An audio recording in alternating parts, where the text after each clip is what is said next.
Mercedes looks set to join the fight for race wins soon when watching the race in Barcelona unfold. Unfortunately for the drivers, Mercedes did not have the same level of performance in Monaco as they did in Spain. We've investigated why this is the case and looked ahead to future Grand Prix to see where the Silver Arrows might be able to make up ground. And it looks like Mercedes isn't going to win a race anytime soon.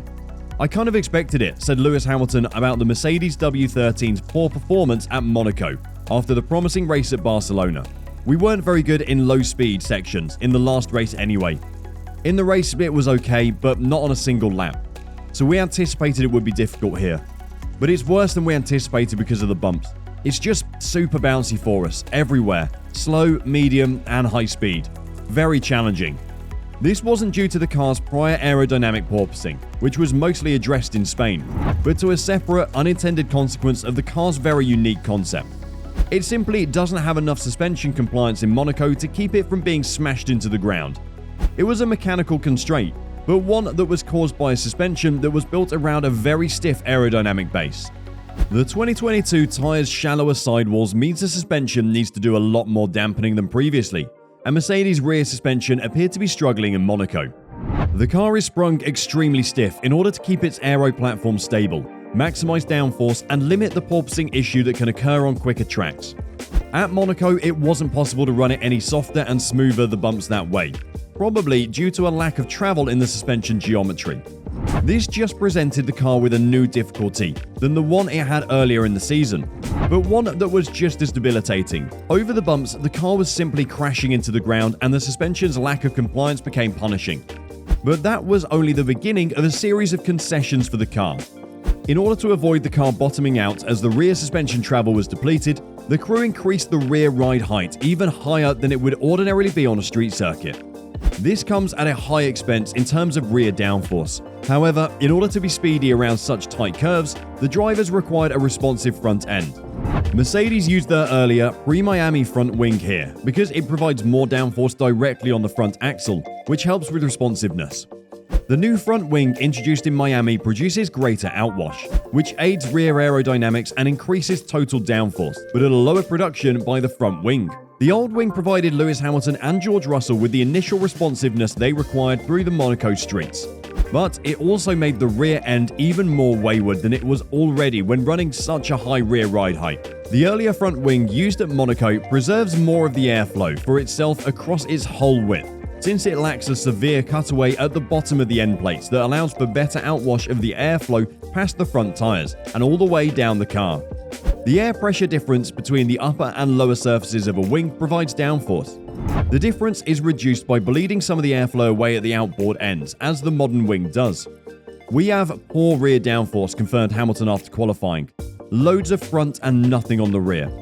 It appears that the W13's design lacks a happy Monaco setup window, and that with two slow corner tracks on the horizon, Baku and Montreal, we may have to wait until Silverstone to witness another Barcelona-like performance from the vehicle.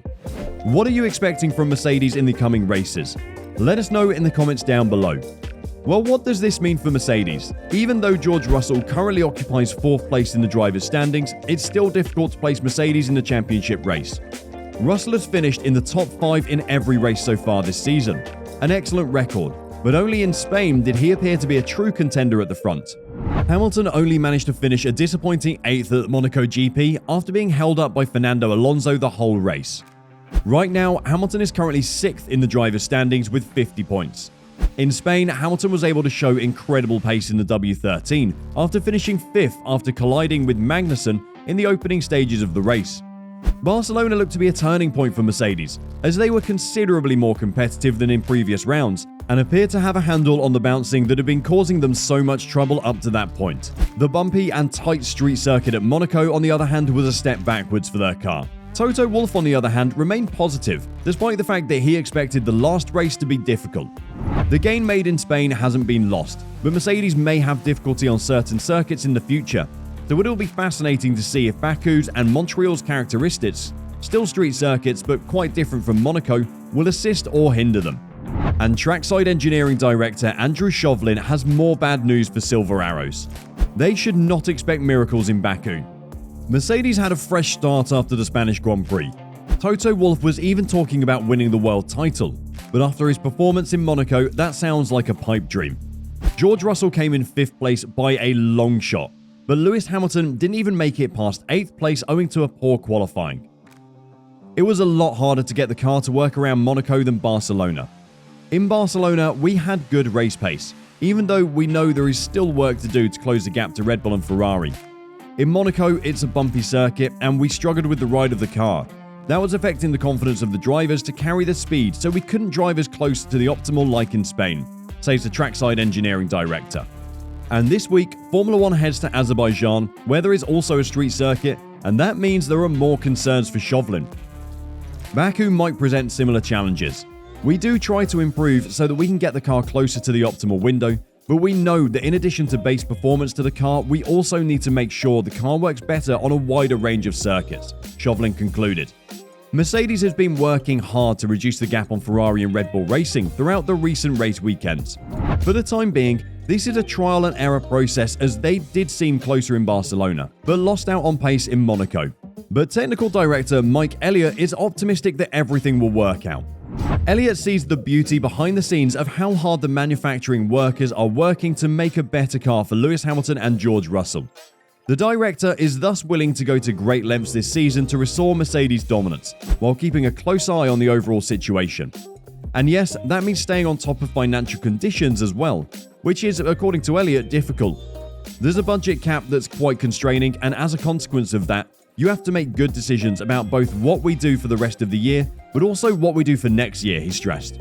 Russell in particular has demonstrated that Mercedes is on the right track during the last few race weekends. At the same time, the race frequently reveals that the two leading teams are still a long way ahead, making Elliott a realist. Red Bull have made a really good start. Ferrari have made a really good start, and they're not going to be easy to chase down. It seems like Mercedes are going to be in a tough spot for the next two races. As right now, a street circuit does not suit the W13 due to all the low-speed corners. It's critical for Mercedes to get on top of their car if they want to fight for wins anytime soon, and it looks like they're trying to still win races this season, as Mercedes is still focusing on their 2022 car rather than getting on top of their 2023 design. If you want to change a concept, you have to understand what will make a new concept faster than the current one. I think if we knew that, we would have done it already, Wolff said. According to the Austrian, there's no point in starting the development of the W14 if the team does not fully comprehend the existing car.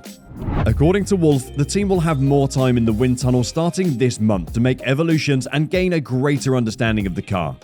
Everything that can't be changed on the current car has to be revised, team principal Toto Wolff said. If the gap with Red Bull and Ferrari cannot be bridged by then, Wolff believes the team will begin to focus on next year at some point. For the time being, that is not on the table. What are your thoughts on the W13 and Mercedes' development over the season until now?